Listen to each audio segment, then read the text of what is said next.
Welcome to my channel Heart Meets Spirit. This channel is intended to support you improving and changing your life. Live a life of love, trust and confidence. Enjoy.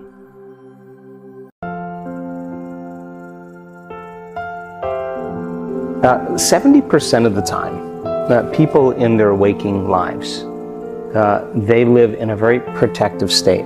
They live in a state of stress or in a state of survival. In fact, it's such a program that we don't know that we're doing this. We're always spanning the environment to determine if it's safe or not. And if something appears out of the predictable or unknown, it alerts us. And we move into a state of arousal and we begin to turn on the very systems that begin to say danger, threat, possible scenario that's not safe. And when that happens, we literally begin to anticipate an outcome. And when we do that, we're always preparing for what could go wrong. And we begin to create the emotions ahead of the experience of what happens if it goes wrong, whether it's fear, anxiety, worry, sadness, pain. When we do that unconsciously, that's what a program is. And that becomes the habit.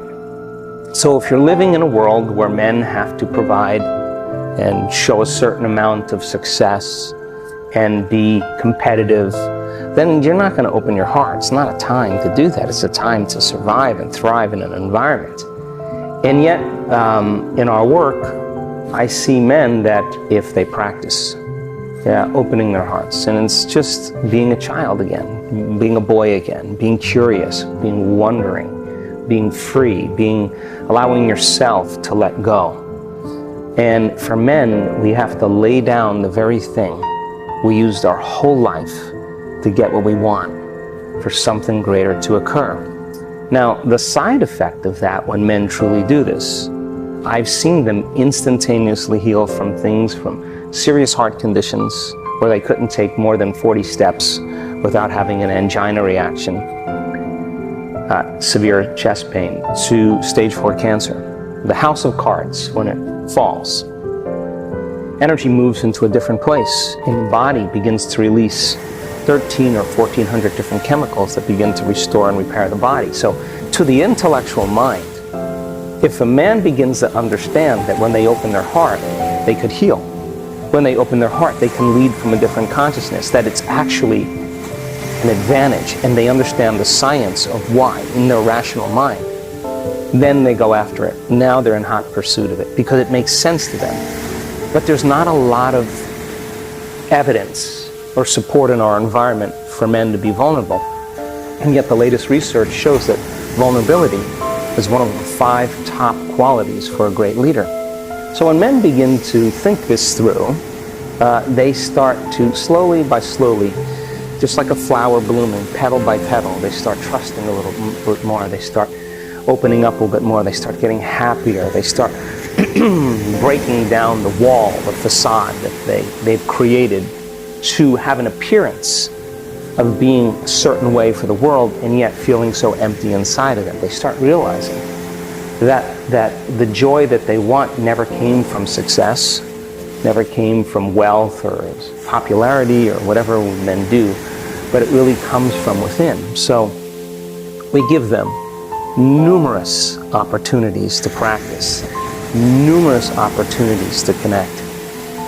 And the heart opens also when you care for another person, when you care for other people, when you give, when you experience gratitude. So a lot of times men, when we do our healings, when we heal other people, you got to be in your heart. And in a very indirect and sneaky way, I know that when I get men in that state and their passion to truly give, that's why they provide with such intensity, is framed in a different way, heart opens up, and then they become more like a child again. They become free and relaxed and less rigid. So it goes against the program, and it just requires a little bit of knowledge, a greater understanding, me pushing them to that point where they start really going for it, and then setting up enough experiences for them to have it. Now, by the same means, you look at a person that could be a female that was abused as a child. She doesn't understand why she lives her life a certain way, but it's that experience that has confused her or caused her to close off from feeling certain things as well. And when she gets in situations that are unsafe, that create similar emotions, she reverts back to that little child that triggers something that she doesn't understand why she does that. And so when you give somebody like that enough opportunities to feel safe, they're going to come up against that wall, that event. And when they move through it, their body is going to experience the freedom it felt before that event 30 years ago. And there'll be a complete reorganization of information in the body. There'll be a reorganization of the body's physiology. So then when you see a person then stand on the stage, who's a man who's in his late 60s, who has a severe heart condition, and he tells his story of his struggles and how hard it was for him to open his heart and how unhealthy he was and all the things he did medically, all the things he did with his diet, matter to matter, all the things he did with psychotherapy that really helped him to understand why he is the way he is, but never really giving him the instructions, the formula on how to get out of it. And he tells his story of what happened to him, and he articulates it beautifully. And you look out in the audience of 1,000 people, and you see men crying, because he's reaching them on some level. And he doesn't look like a movie star, and he doesn't look particularly young or successful, or looks just like everybody else, just a common person. And he tells the story of what happened to him during the walking meditation, and how he experienced in one walking meditation that he could walk the whole entire beach for the first time in 20 years without any chest pain. And he was doubting, like, this can't be. What happened? Well, he got so involved in becoming a different persona, a different personality, that he left the old person behind. And his body was believing that he was literally in the new life. And all of a sudden, in a matter of seconds, his body begins to respond. Now, he articulated in great detail his doubt in front of an audience, because when that happens, you start disbelieving. So he goes out the next day and he says, now that I can walk, today is the day. Why not become somebody else, become my future self? So now, in the same passion he did to provide for his children, to provide for his family, to create a good life for himself and his loved ones, he goes out with that same passion, but he directs it inward to himself. He walks on that beach. I was standing right next to him. He says to the audience, in one moment I felt the level of love that I had never felt in my entire life. And he said, and then I heard somebody screaming. And then I realized it was me, that I had never, the energy that was in my body caused me to, I had to let it out. And he said, and I had never felt anything like, I was standing right next to him. And he tells that story to 1,000 people. And I'm watching the men in the audience moved out of their normal self. Not from some Hollywood production, not from some movie, but evidence right in front of you. It's like the 4-minute mile.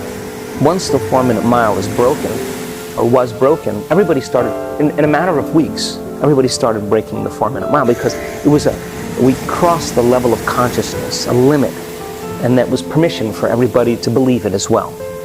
That's what's happening in our work. So men then, when they watch a man have that moment, that's all they need. Is once they see it, there's evidence, then not only do we leave a footprint in consciousness that another man can do it, a step for them in the field to step into, but when there's evidence in three-dimensional reality, you cannot forget that person.